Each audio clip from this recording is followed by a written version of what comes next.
হয়ে যায়, মনে করেন যে কবিরা যে চিকিৎসা করে ব্যর্থ হয়ে গেছে, কাজে তারা সফলতা হয়নি, তারা আমার কাছে আসবে ইনশাআল্লাহ, আমি সমাধান করে দেবো, আগে আল্লাহ পরে রাসূল পরে আমরা। কিন্তু আমরা গ্যারান্টি দিয়ে কাজ করি, কিন্তু কিছু কিছু ধারা আছে, কিছু কিছু আয়োজন আছে, কিছু কিছু আয়োজনের ধারাভাবে কাজ করলে আপনার। প্রিয় দর্শক, আসসালামু আলাইকুম। দেশ ও প্রবাসে যে যেখানেই আছেন আপনাদের প্রত্যেককে শুভেচ্ছা জানিয়ে শুরু করছি আজকের প্রতিবেদন। আজ আমরা কথা বলবো একজন অভিজ্ঞ জিন সাধক আধ্যাত্মিক কবিরাজ মইনুল ইসলাম সাহেবের সাথে। আপনারা তার ভিডিও, সাক্ষাৎকার বা তার পেপার পত্রিকায় অনেক জায়গায় তার প্রতিবেদন বা তার কর্মকার্য আপনারা দেখে থাকছেন বা দেখছেন। আজ আমরা আবার আসছি তার একটি ইন্টারভিউ বা সাক্ষাৎকার নিতে। তিনি বর্তমান কী অবস্থায় আছেন বা কেমন চলতেছে তার পেশা। ভাই আসসালামু আলাইকুম। ওয়ালাইকুম আসসালাম। কেমন আছেন ভাই আপনি? ইনশাআল্লাহ ভালো আছি।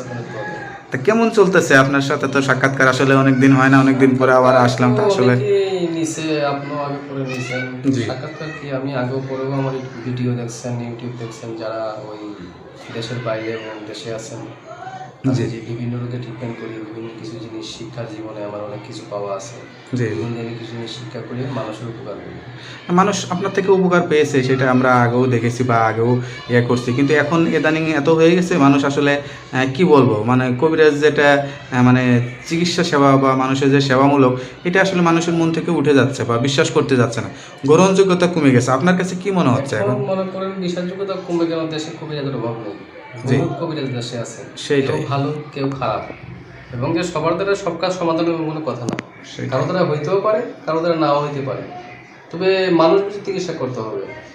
বড় বড় ডাইরেক্টর তো সে মনে করেন যে আলেম হয় না, ঠিক আছে, তার ভিতরে গুণ থাকতে হবে। বিশ্বাসযোগ্য হলে মানুষের মনে, বিশ্বাস না করলে কোনো কাজ সমাধান হয় না, বিশ্বাস করতে হবে।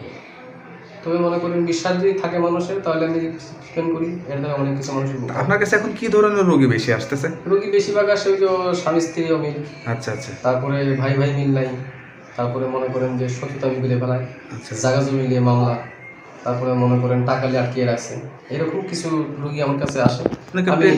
ভালোবাসা করে ব্যর্থ হয়েছে, মনের মানুষ ফিরে পেতে চায়, বেশি করি মনে করেন তিনি তো পড়াই হয়ে থাকে, যারা বিদেশে চলে গেছে, দেশে বউ দিয়ে তারা তো অনেক পরকীয়া চলে গেছে, তারা মনে করেন যে অনেক দুষ্কৃতিভাবে আমার ফোন দেয়, ভাই এইসব সমস্যার কাজ করেন কিনা, এগুলো তো আমি ইনশাল্লাহ করি।